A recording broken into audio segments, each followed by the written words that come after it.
Chers abonnés, chers internautes, chers amis de Rue 14, bonjour. Comme annoncé, nous tenons aujourd'hui notre deuxième émission entre nous avec un thème qui est très polémique, dont on parle beaucoup, qui est dans toutes les conversations aujourd'hui et particulièrement sur les réseaux sociaux avec l'actualité que vous tous vous connaissez. La question est le féminisme. Alors, on a décidé de discuter, de faire notre grain autour de cette question aujourd'hui pour un peu aller au-delà des idées arrêtées qu'on a sur cette question du féminisme et aussi pour que nous, jeunes Maliens, nous puissions nous l'approprier, pour que nous ne pensions plus que c'est un combat venu d'ailleurs, mais qu'à travers nos valeurs, à travers nos perceptions, nous puissions mener tous le combat des droits des femmes et Mali. Et pour en parler, je suis très bien entourée. Je vais commencer par le monsieur parce que on aurait pu faire un débat féminin. Parce qu'en général, quand on parle de féminisme, c'est des dames que l'on retrouve sur les plateaux pour parler de la question du féminisme. Nous avons décidé d'avoir un he for she, c'est comme ça qu'on les appelle. Un homme qui se bat pour la cause des femmes, même si souvent, il aime vous taquiner, on va lui régler son compte aujourd'hui. Et donc, avec Abdelrahman Si, dit Bob Si, qui est opérateur culturel, il a créé le Festival international du coton, qui est un événement aujourd'hui qui est reconnu sur tout le continent et qui est une voix qui compte dans le monde du coton, mais aussi à la tête de nombreuses associations et donc finalement activiste dans le domaine social ici au Mali et qui est l'ami des femmes. Oui. N'est-ce pas, Bobsi? C'est vrai. Merci d'avoir accepté d'être là avec nous aujourd'hui. Tout plaisir pour moi. Il a peur, je vous assure, il a peur, il est mort. Mais on le rassure, on va être gentil avec lui. À ma gauche, je crois qu'elle n'est plus à présenter, en tout cas pour ceux qui sont sur Internet, elle s'appelle Sadia Touré. Elle est journaliste communicatrice, mais particulièrement présidente de l'ONG Mali Mousso, qui se bat justement pour renforcer les capacités des femmes, ce qu'on appelle le Women Empowerment, et qui a choisi justement de le faire en allant sur le terrain, pas seulement dans les salles de conférence, mais vraiment en offrant de la formation aux jeunes femmes, aux jeunes filles. À Tombouctou, par exemple, elle nous parlera un peu de ce combat-là, fellow du Mandela Washington Programme du président Obama. J'espère que je l'ai dit correctement. Bref, et puis je voudrais dire merci aux Grindéos qui sont là avec nous aujourd'hui. On a le plaisir d'avoir des membres de notre plateforme du Grain Rue 14 qui sont avec nous, qui nous viennent de Badalabougou. On a les membres de l'association des lecteurs. Ils se présenteront tout à l'heure, vous les découvrirez. Et puis vous, depuis chez vous, depuis vos téléphones, depuis vos bureaux, vous nous suivez, vous avez la possibilité de poser des questions sur le fil de cette conversation. Merci encore d'avoir accepté de partager ces quelques minutes avec nous. Alors, pour commencer, je vais demander à Bobsi, quand il entend féminisme, qu'est-ce que ça évoque pour lui? À quoi il pense? Féminisme, ça veut dire quoi pour toi? Alors, le féminisme, c'est pour moi une question de comportement. De comportement, dans un sens, tout simplement, c'est une lutte pour les femmes de pouvoir honorer l'homme. Dans ce sens que toutefois, les femmes aujourd'hui se sentent marginalisées. Les femmes se sentent opprimées dans notre société. Les femmes se sentent aujourd'hui dans un système de victimisation. Parce que tout simplement, il faut le dire, dans notre société aujourd'hui, on a tendance de pouvoir constater le degré de domaine de violence au sein de notre société. Et quand on essaie de prendre ces degrés encore, vous allez voir que les femmes aujourd'hui sont les plus victimes.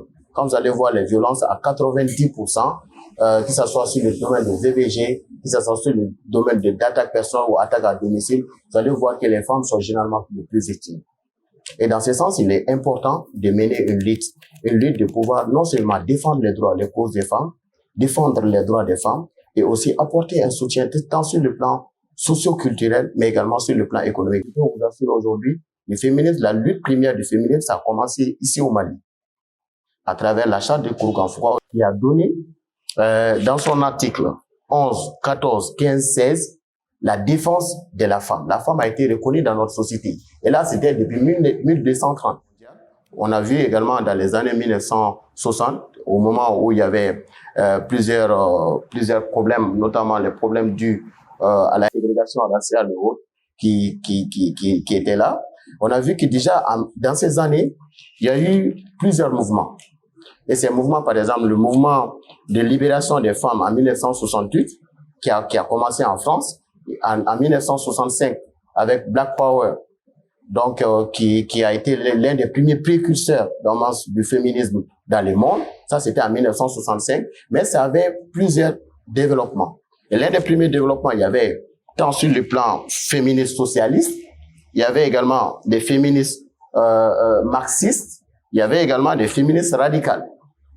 Au fur et à mesure des débats, je serais au moins de pouvoir partager également quelles sont les visions en fait de ces, parce qu'il faut singulariser également la lutte du féminisme. Mais ici au Mali, en fait, nous remarquons une avancée sur le féminisme radical.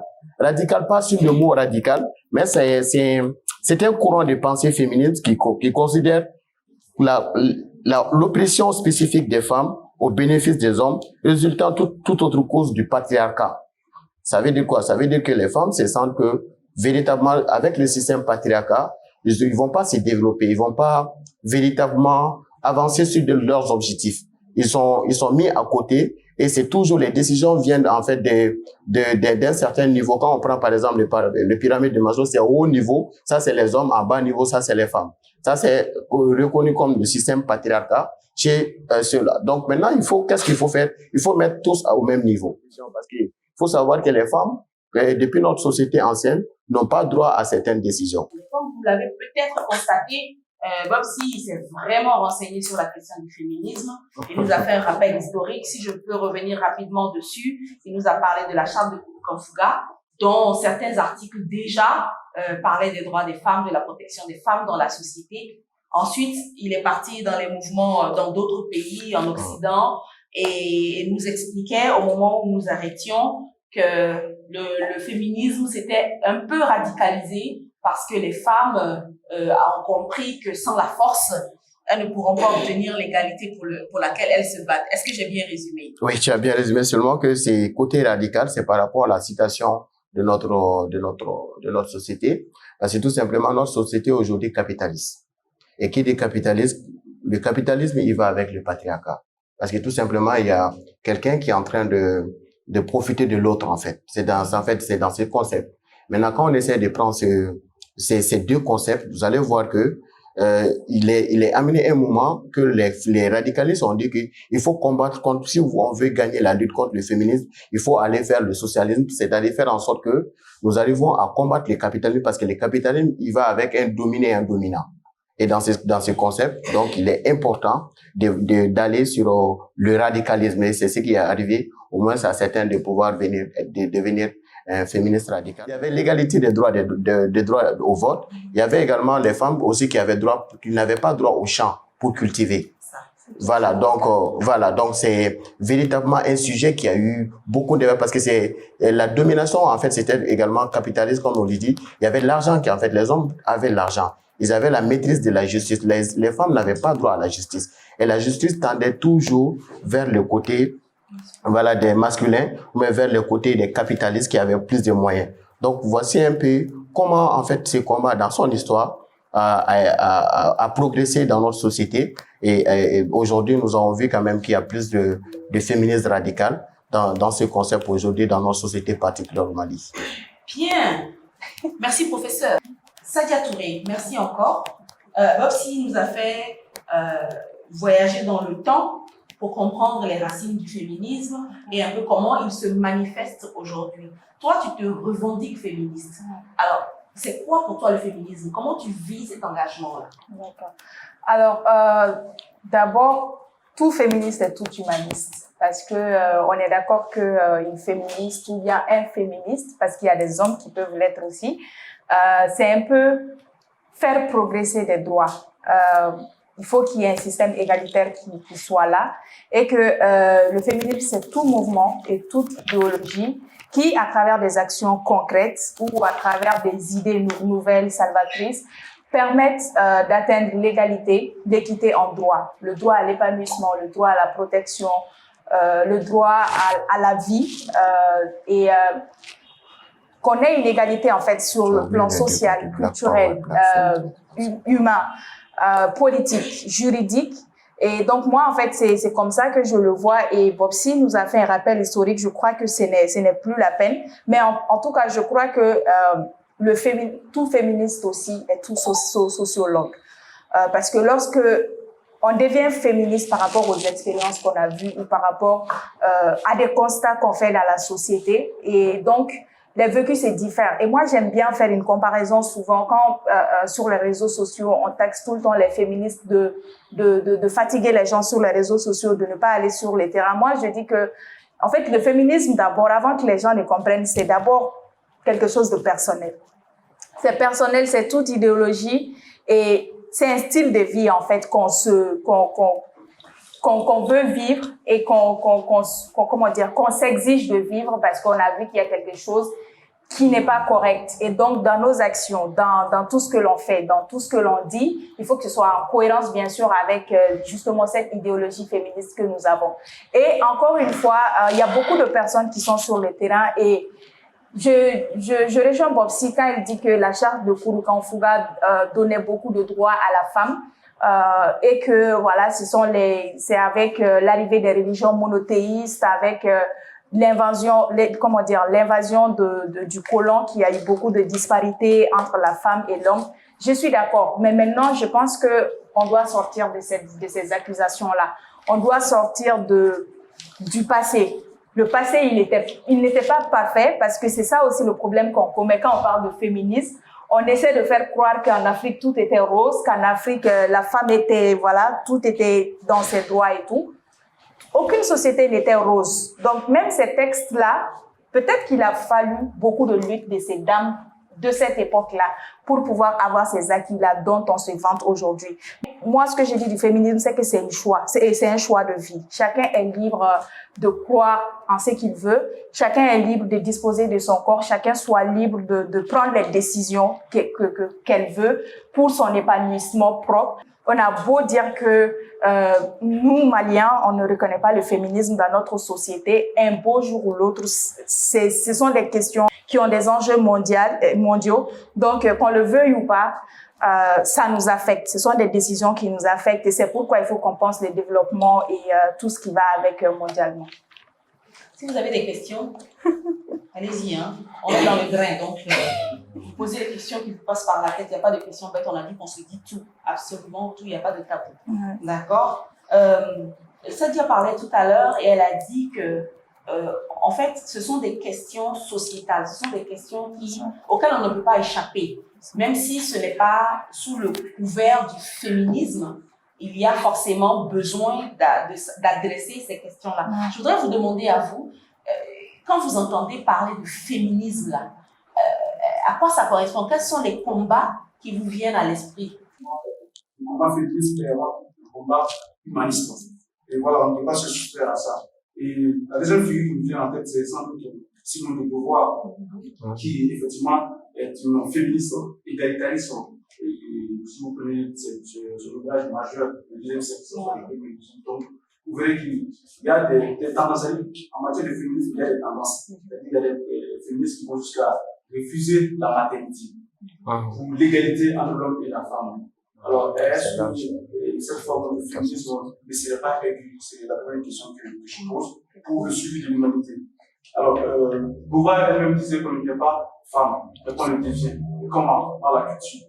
Mais de quelle culture s'agit-il? Est-ce la culture intellectuelle pour que les femmes se battent et pour que nous ayons tous droit aux mêmes avantages? Et moi, j'ai un diplôme de licence, mon camarade a un diplôme de master de licence. Est-ce que sur le marché du travail, il serait pas mieux qu'on soit considéré comme des égaux? Et c'est effectivement tout cet aspect de féminisme, à mon avis, doit compter. Alors, j'avais envie aussi la question du combat féministe. Est-ce qu'au Mali, aujourd'hui, un problème féministe se pose? Est-ce qu'il y a une question féministe aujourd'hui qui se pose? Et je fais référence au Front islamique du Sahel en Algérie, lorsque le Front islamique disait que les femmes travaillent, c'est pourquoi il y a beaucoup de chômage. Lorsque la question du chômage s'est posée, le Front islamique disait effectivement il y a beaucoup, vous savez pourquoi il y a beaucoup de chômage? C'est parce que les femmes travaillent. Mettez les femmes au foyer et tous les hommes pourront du travail. Mais est-ce que dans le contexte malien, ce problème se pose? Et ma réponse là-dessus, disons, la réponse à cette question en réalité me ferait plaisir. Et pour terminer, du contexte malien, vous avez évoqué le cas du socialisme féministe, Karl Marx. Naturellement, nous sommes dans la logique du libéralisme économique, alors le capitalisme, la justice nous permet. Mais est-ce qu'on est obligé de passer à un système autre que le capitalisme pour que le combat féministe vienne à l'être? Et on dit que c'est un phénomène récent, le féminisme, mais Bobsi nous a dit au départ que depuis la charte de Kourkoufuga, il y a 9 siècles, il était déjà question de droits de femmes. Donc, est-ce que, comme ça Dia disait tout à l'heure, et comme vous venez de le rappeler, est-ce que c'est vraiment une question culturelle? Parce qu'on est en train de dire que notre culture donne la place à la femme. Donc, qu'est-ce qui n'a pas marché? Il faut le dire. Vous savez, nous sommes dans un pays où la religion musulmane a pris une place très importante. Mais bien avant la religion musulmane, nous avons déjà nos valeurs sociétales qu'on appelle nos dambés, également qui étaient déjà incorporées. C'est-à-dire, nous avons chez nous, notre société était organisée. On n'avait pas de problème. On avait nos croyances. Nos croyances étaient véritablement, comme on le dit, les communs. En fait, ce sont des choses qui ont vécu chez nous, bien avant l'arrivée de l'islam. Alors, l'arrivée de l'islam bon, je vais pas rentrer davantage sur cette question parce que le côté islamique, je ne maîtrise pas à 100%. Mais quand même aussi à demander de protéger les femmes.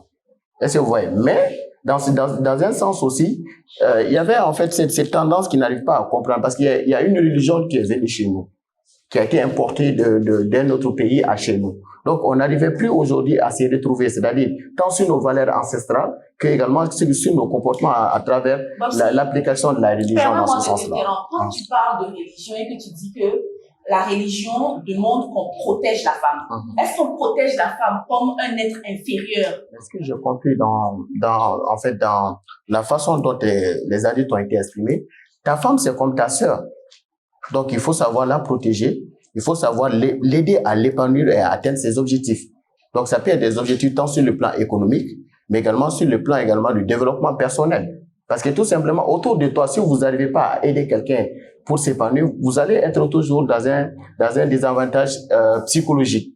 Et dans ce sens, il n'y aura pas de compréhension. Donc, c'est quelque chose qui dit que, je dis qu'il était important de pouvoir protéger la femme. C'est parce que tout simplement, il y a tout, même que ce soit la femme, que ce soit même les animaux autour de nous, il y a tout un environnement. L'homme a une mission bien déterminée. Donc, c'est de pouvoir protéger dans ce sens-là. Donc, la raison pour laquelle je dis que c'est plusieurs interprétations. D'autres aussi ont avancé dans d'autres hadiths que non, la femme est dans une classe inférieure.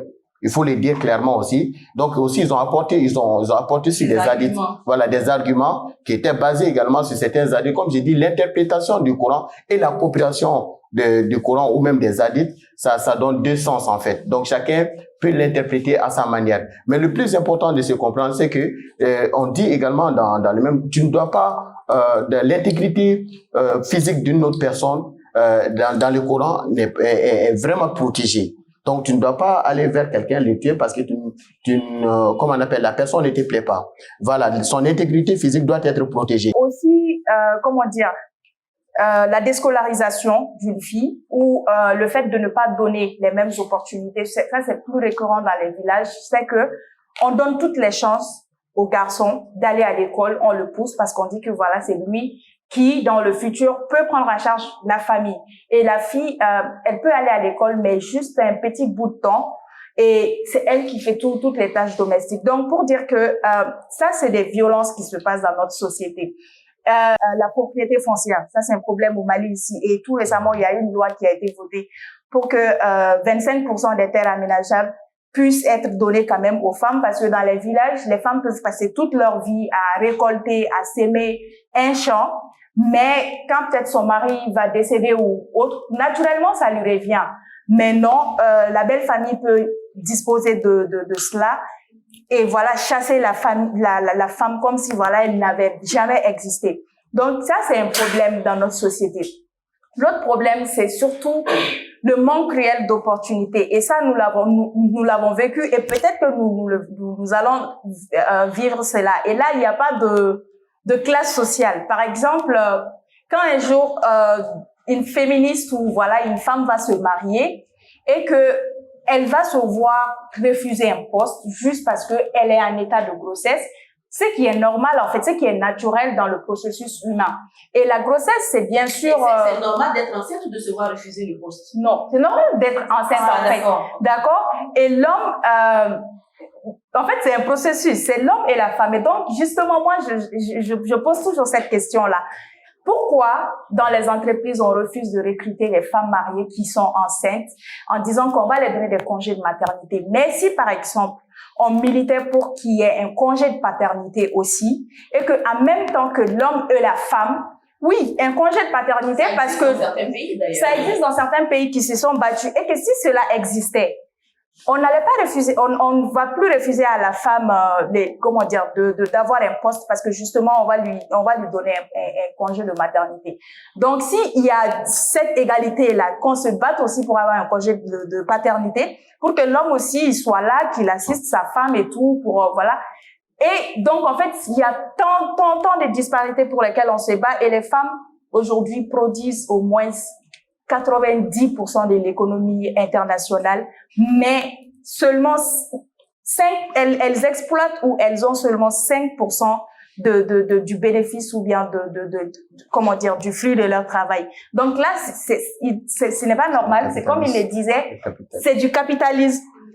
Et l'un des freins même dans notre société, c'est l'aspect culturel. C'est vraiment l'aspect culturel parce que tout ce qu'il y a autour, les barrières viennent d'abord de l'aspect culturel parce que déjà il y a une éducation inégalitaire qui est là, une éducation qui ancre en fait, qui te montre que tu ne peux pas faire cela.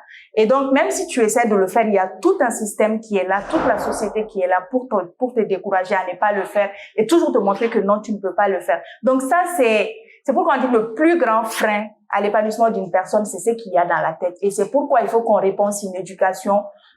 Et ce n'est pas une éducation féministe, mais qu'on réponse une éducation égalitaire.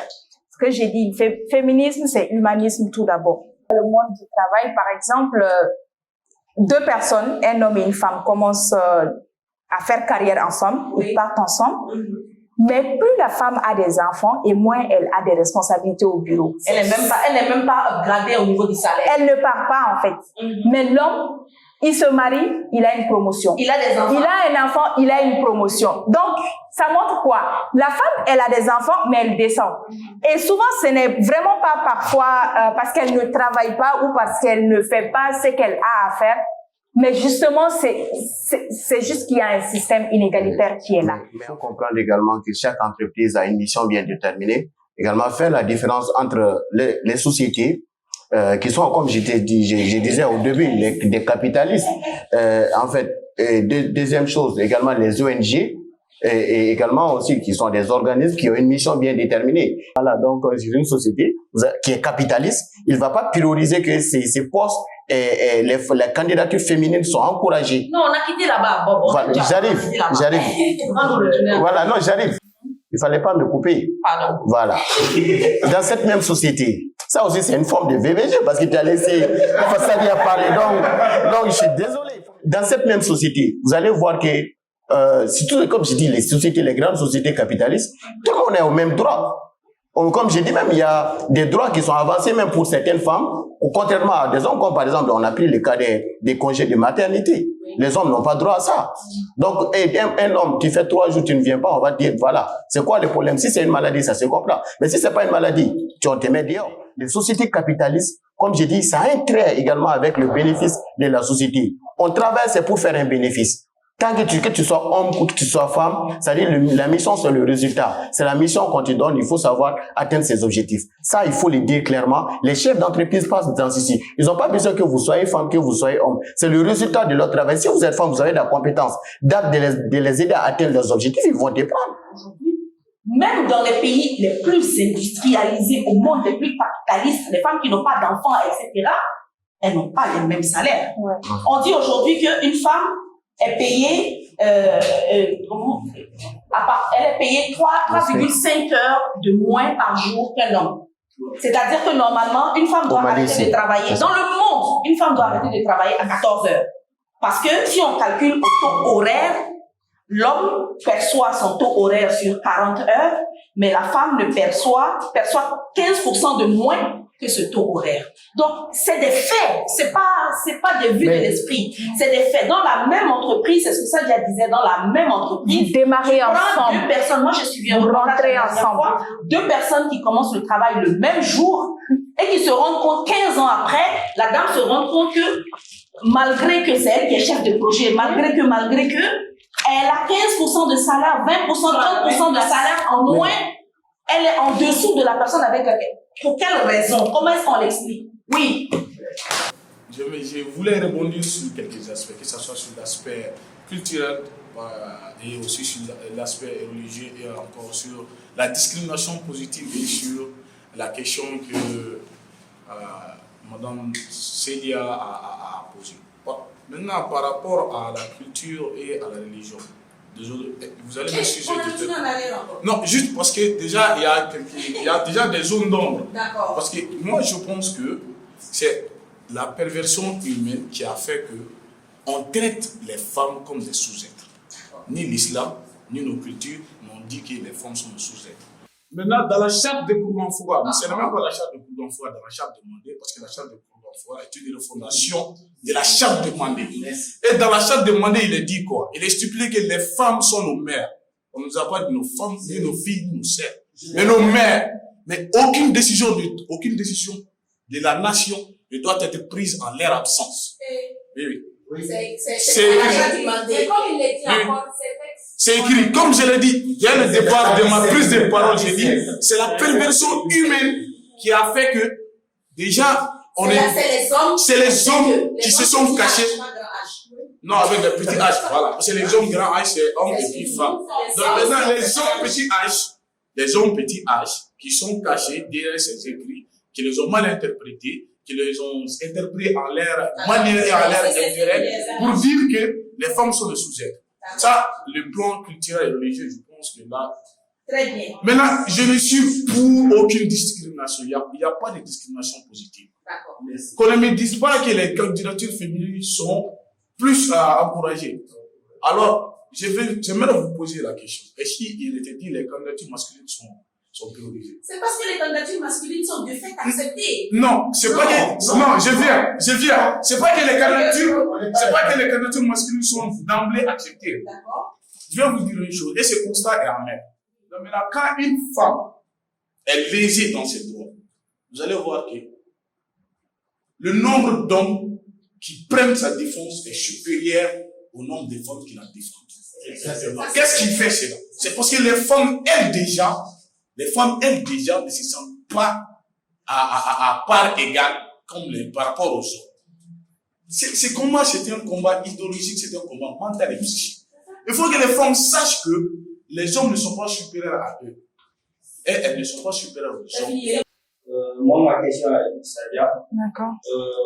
Quel est l'objectif général des féministes? Parce que je vois qu'il y a un certain détachement, c'est-à-dire intersectionnel, radical. Il y a beaucoup de choses. Voilà. Donc, pourquoi pas se rassembler et mener un seul combat?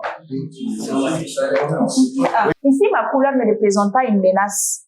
Ici, je travaille, même si j'ai des obstacles et tout. Par exemple, dans le village, ma consoeur, elle ne pense pas à ça. Sa vie, ce n'est pas ça. Même si on lui donnait un travail aujourd'hui dans le village et tout, avec toutes les charges sur elle et tout, le choix est vite fait, en fait. Donc, pour dire que certes, il y a l'idée globale, mais il y a aussi les réalités qui diffèrent.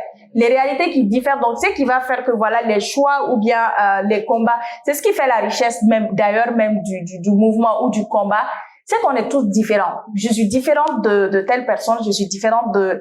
On peut se battre pour avoir ses droits. à elle. Par exemple, ça ne me concerne pas, mais je me bats pour que elle puisse avoir cette liberté-là à laquelle elle aspire. Pour une femme, pour une femme en France, quand le mouvement a été créé et tout, c'est toujours les problèmes d'égalité salariale. C'était le droit au vote. Donc, aujourd'hui, nous votons.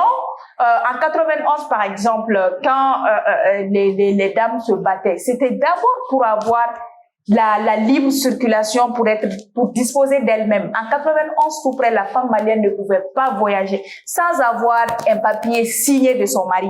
Et pour celles qui n'avaient pas de mari, ça veut dire qu'elles ne voyagent pas. En Arabie Saoudite, une femme, aujourd'hui, les féministes ont pu faire en sorte que les femmes puissent conduire au volant. Qu'elles puissent conduire une voiture, ce qui n'était pas le cas il y a juste 2 ans. Donc, pour dire que les réalités diffèrent, il y a certes une idée maîtresse qui est là, mais les réalités diffèrent encore en Tunisie, par exemple, il y a un mouvement féministe qui s'est révolté contre la polygamie et elles ont pu faire en sorte que la polygamie soit interdite là-bas. Et pourtant, c'est un pays islamique. Donc, pour dire que les sociétés diffèrent. Les sociétés diffèrent et les problèmes diffèrent. En Afrique, par exemple, on a une recrudescence de l'excision, du mariage précoce, des femmes qui n'ont pas accès aux soins de santé, surtout en tout ce qui concerne leur maternité, qui meurent encore en donnant vie. Donc ça, ce n'est pas une réalité dans d'autres pays, qui n'ont même pas l'eau potable. Donc, il y a les vécus diffèrent vraiment et les combats diffèrent. Ouais. Est-ce qu'aujourd'hui, les hommes se sentent en danger par rapport au féminisme? Ben oui. Elle a dit bah oui, messieurs, qu'est-ce que vous en pensez? Moi, quand même, je ne me sens pas. Voilà. Mais en fait, vous avez vu la promptitude de la réaction de Madame Bazi parce qu'il parlait. Je veux vraiment en venir. Excusez-moi, il y a la madame qui voulait parler. Vraiment contre la violence basée sur le genre. D'accord. Et j'ai quelques questions. Et la première des questions, qu'est-ce que ces femmes-là ressentent? Les femmes-là qui n'arrivent pas à avoir d'enfants, la société les marginalise. Ou bien les femmes qui n'arrivent pas à se marier parce qu'on dit qu'en Bambara, au Térémé. L'une des majeurs problèmes des femmes, c'est quoi? C'est qu'ils sont victimes de VBJ.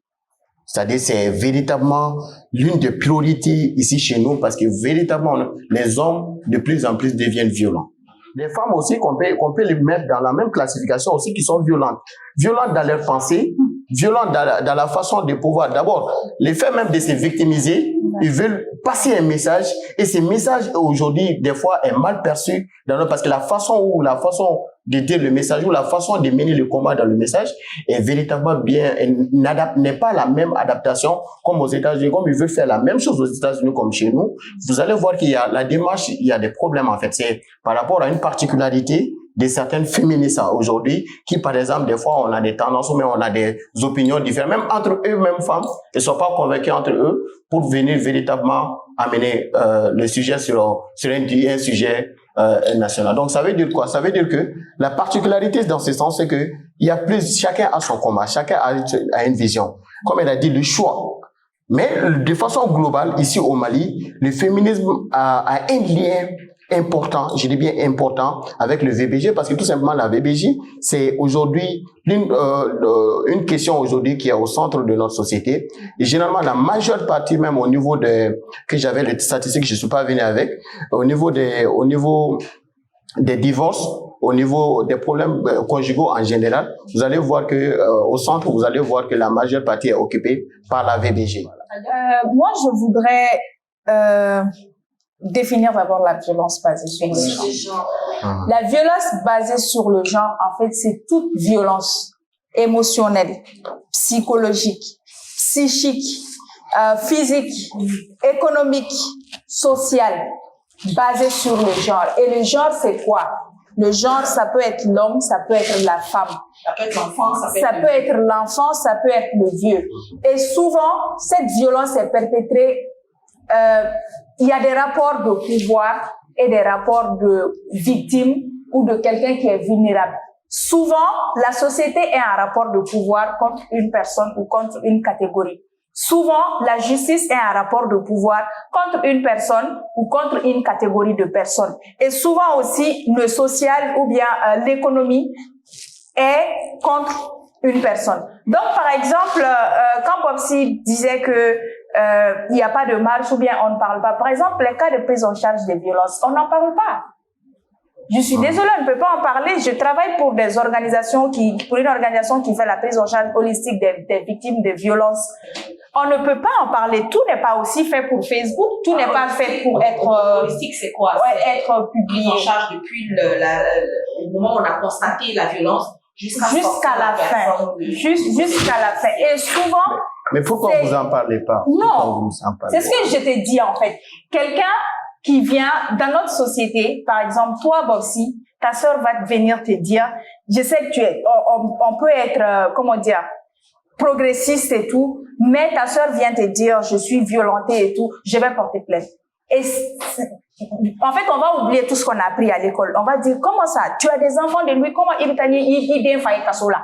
Donc, justement, quand la personne a ce courage-là de venir vers une organisation spécialisée, il faut que la personne se sente en sécurité. Il faut que la personne sente que son secret ne va pas sortir.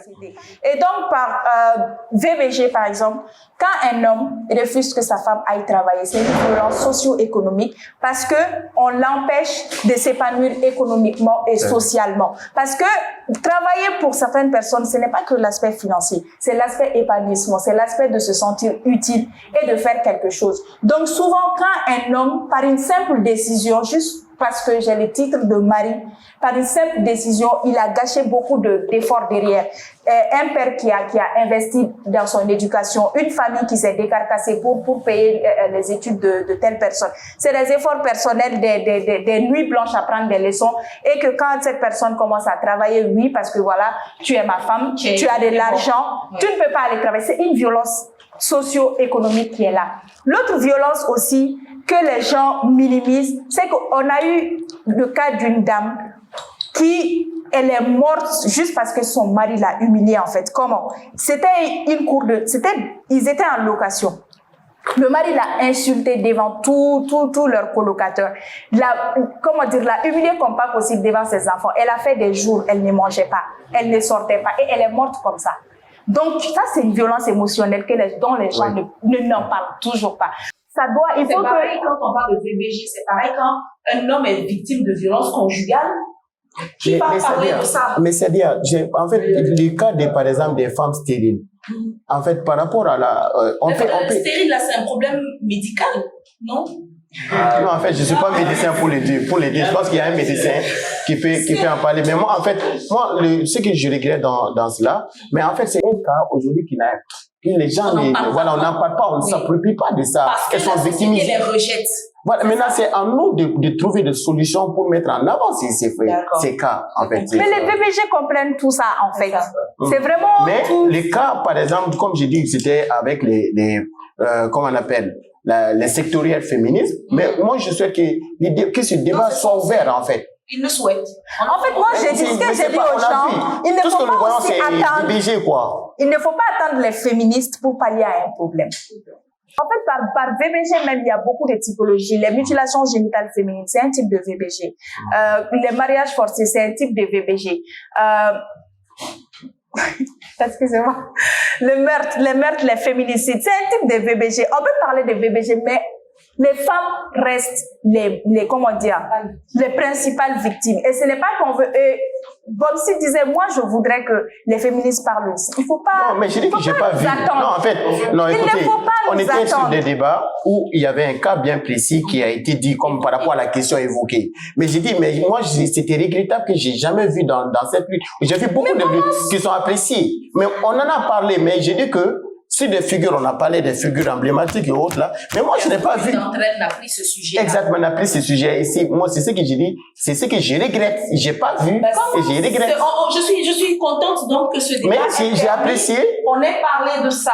Voilà, c'est ça. Parmi les femmes, parmi les violences que subissent les femmes, il y a aussi le fait que celles qui n'ont pas la possibilité d'enfanter sont marginalisées, sont torturées psychologiquement par les familles. Et c'est un sujet aussi sur lequel Bobsi demande que le combat, pas seulement des féministes, mais la société en question. Puisse porter. D'accord. Et même d'ouvrir ces débats, je profite de cette occasion pour demander... Il y avait une question. Oui. Les hommes se sentent-ils en danger? Oui. Je profite de cette occasion pour demander si toutefois les télévisions privées ou publiques puissent au moins prendre en compte ces sujets bien précis parce que c'est un fait qu'on fait un débat spécialement sur un fait de société. Je juste dis ça. 30 secondes. J'ai un exemple là-dessus. Il y a une femme, une femme personnellement qui a été victime de ça, en fait, qui a été rejetée par sa belle famille et tout. Mais des combats ont été menés, elle s'est sentie utile, elle s'est sentie aidée. Elle a été aidée, elle a été secourue, en fait. Mais on n'a pas dit ça sur les réseaux sociaux, c'est pas tout ce qu'on fait qu'on étale sur les réseaux sociaux. C'est pour le bien de la victime elle-même, en fait. D'accord. Merci. Oui, à côté 30 secondes aussi. Je voudrais dire sur la notion de l'autorisation qu'elle a évoquée. Je voudrais qu'elle comprenne par rapport à cette notion aussi. La notion de l'autorisation, c'est une notion générique. Pour dire que c'est l'homme qui est autorisé à prendre 4 femmes, ça c'est la polygamy qui est différente de la notion de polygamie. Maintenant, si c'est du côté de la dame, ça c'est la polygamie. D'accord. Polygamie, là, c'est le fait qu'un conjoint prend plusieurs conjoints. Voilà. Merci beaucoup. Ici, dernière intervention. Lequel de vous deux? L'un se sacrifie au profit de l'autre. Plus d'aimer par un homme, c'est sa mère. Donc, ce qui fait que l'homme aime plus sa mère que tout être humain. Et pourquoi il frappe sa femme? Maintenant, j'allais venir. C'est ce que j'ai dit, les gars, le monsieur, il a déjà marché sur moi. D'accord. De la même manière, moi, je considère toutes les femmes comme ma mère. Parce que j'aime ma mère plus que tout le monde. De la même manière que tu aimes ta mère, ta femme, c'est la mère de tout. De la même manière que tu aimes ta sœur, c'est la sœur d'autrui. Et ta femme, c'est la sœur d'autrui. De la même manière que tu aimes ta fille, ta femme, c'est la fille d'autrui. Donc, c'est un amour que tu ressens envers ces trois hommes. Ta mère, ta sœur et ta fille. Donc, il faut porter ce même amour sur ta femme. Maintenant, le même Dieu le Tout-Puissant qui a sacralisé le mariage, c'est ce même Dieu qui a autorisé le divorce. Donc, comme je le disais, les femmes aussi ont les droits sur les hommes. Et aussi... 15 secondes. 15 secondes. Ok. Les hommes n'ont pas peur du féminisme, mais c'est plus le rapport de force qu'il y a derrière ça. Il y a une question ici qui n'avait pas été répondue. La solution de l'homo. C'est-à-dire? Est-ce que la solution de l'homo est-elle? Oui, je l'ai noté. Ça va être une de mes questions. Il a demandé, quand on dit le fameux Mounou là, le fameux Mounou Sabali là, est-ce que c'est une. Est-ce que ça. Est-ce que c'est la justification de l'oppression? Parce que c'est une forme d'oppression, la question serait un peu tronquée. Est-ce que le fait dans Dieu à la femme d'être soumise, est-ce que c'est l'opprimé que de dire ça? Bobsi. Moi, je pense. Quelqu'un d'autre dans la salle qui voudrait répondre. Hein? Oui. Bon, ok, je vais la donner l'honneur. Ensuite, moi, je vais répondre. Je dirais que la soumission de nos mamans est synonyme d'oppression, de dictature, comme il l'a dit. Parce que déjà. On n'a pas eu le pays jusqu'à présent. Hein? Parce que déjà, les femmes étaient tellement violentes, elles étaient violentées, mais il n'y avait pas de mouvement féministe, ou bien elles n'osaient même pas aller dire à la maison que je suis violentée. Parce qu'elle-même, sa maman était violentée. C'est comme ça, elle a dit, c'est une violence psychologique et physique qui était là, en fait. Et le monsieur, il l'a dit, c'est une question d'éducation. Pour elle, c'était normal. C'était normal, mais pour moi, c'est une violence. C'est une violence parce que la plupart de ces femmes qui ont été battues ne vont jamais accepter aujourd'hui que leurs filles soient battues dans leur foyer. Parce qu'elles savent maintenant qu'il y a des gens... Vous êtes sûrs de ça? Beaucoup de ces femmes-là. C'est pas toutes les femmes, mais énormément de ces femmes-là qui ont été battues ne vont pas accepter que leurs filles soient battues. Ou bien... Oui, moi je connais énormément de femmes qui ont été battues, mais aujourd'hui ne vont pas accepter que... Mais qui acceptent que leur fils bat d'autres femmes. Des fois, oui. C'est une question d'éducation, en fait. C'est une question de compréhension. C'est complexe, c'est complexe. Effectivement, c'est très complexe. C'est une question d'éducation et, comme il l'a dit, chacun fait ce qui l'arrange en fait. Quand c'est ma fille, ce n'est pas bien. Lorsque c'est ma belle-sœur, en fait, c'est un homme, il a le droit de le frapper parce que c'est sa femme. Donc, il faut une éducation dans tous les sens. Sinon, le moment a été violenté et ce n'est pas parce qu'elle le voulait. Elles ne se sont pas soumises parce qu'elles voulaient se soumettre en fait. Qu'est-ce que vous mettez dans le terme soumission? Voilà, c'est ça. Accepter d'être battu. Tout accepter. Non. Plus le mari te gifle, te frappe, te machin, tes enfants auront la barda. C'est là aussi le point. Non, c'est une expression qu'on a dit. Non, écoute, c'est une expression qu'on a dit, mais est-ce que c'est vérifié? Non. En fait, comme je dis. Pour avoir la baraka, par exemple, la femme, elle est en rapport de force, l'homme est en rapport de force, vous vous respectez. Je ne sais pas comment dire ça. Vous vous respectez. Voilà, vous. Le foyer est harmonieux. Et par exemple, ce n'est jamais parfait. On reste, la soumission et tout, comme les gens le disent, ou bien même le fait de rester dans les moments difficiles, ou bien d'accepter. Dans le mariage, peut-être vous pouvez vous marier, vous aviez de l'argent, vous aviez les moyens, et brusquement, vous n'avez plus les moyens. Vous restez. Ça, c'est une des difficultés. Vous restez ensemble. Il y a la maladie, vous restez ensemble. Il y a comment dire, il y a les paniers ratés de la vie, vous restez ensemble. Ça, c'est normal. Mais les violences, et quand elles s'invitent franchement dans un foyer, franchement, on ne parle pas de baraka. Je voudrais conclure en disant, le féminisme, c'est le combat, c'est ce qu'on a dit ici ensemble, c'est le combat pour le droit des femmes. Pour que ces femmes-là soient dans une société qui leur permet de s'épanouir. Une société qui respecte leurs choix et qui les aide à atteindre les objectifs qu'elles se sont choisis dans la vie. Et que les hommes ne doivent plus avoir peur des féministes parce que le combat des féministes est un combat pour toute la société. Mais est-ce qu'on vous a dit qu'on a peur des féministes? Vous avez peur? Attention. Pas tous les non, c'est bon. Il faut qu'on éclaircisse. Non, il faut qu'on éclaircisse. Qu'est-ce qui amène la controverse? Qu'est-ce qui amène donc? Écoutez. C'est déferlement contre les féministes. Non. C'est-à-dire. Que nous avons dit ici que ce combat est un combat de tous, pas un combat de femmes. Que ce combat concerne de nombreuses questions. Il va de la lutte pour la non-marginalisation des femmes concernant leur choix, procréation, carrière ou pas, au respect de leur intégrité, et donc physique et morale. Une femme qui ne peut pas avoir d'enfant n'est pas une mauvaise femme, comme vous l'avez dit tout à l'heure. Du respect de leur choix dans vivre dans un couple polygamique ou pas. Du respect de leur intégrité physique en ce qui concerne les violences basées sur le genre, qu'elles soient de la mutilation, du viol ou des violences conjugales, etc. La question reste la question de l'éducation. Donc je reviens sur la question de nos valeurs, qu'elles soient culturelles, qu'elles soient sociétales, qu'elles soient religieuses. Aucune de nos valeurs, finalement, c'est ce que vous avez dit, ne met la femme en position d'infériorité ou d'oppression de l'homme. Et le combat féministe aujourd'hui, qu'il soit au Mali ou ailleurs, est le combat qui veut que la société accorde toutes les chances, qu'on soit un homme ou que l'on soit une femme. Merci à vous d'avoir suivi ce débat. Merci à l'équipe de Rue 14 qui a permis que l'on puisse le capter, le partager avec vous. Et nous allons continuer à discuter ici. Je voudrais vraiment remercier nos amis qui ont participé à ce débat, même ceux qui n'ont pas parlé, qui ont de temps en temps hoché la tête. On se retrouve à la fin du mois pour un autre débat. J'espère que vous serez tout aussi nombreux. Merci. À très bientôt et prenez soin de vous.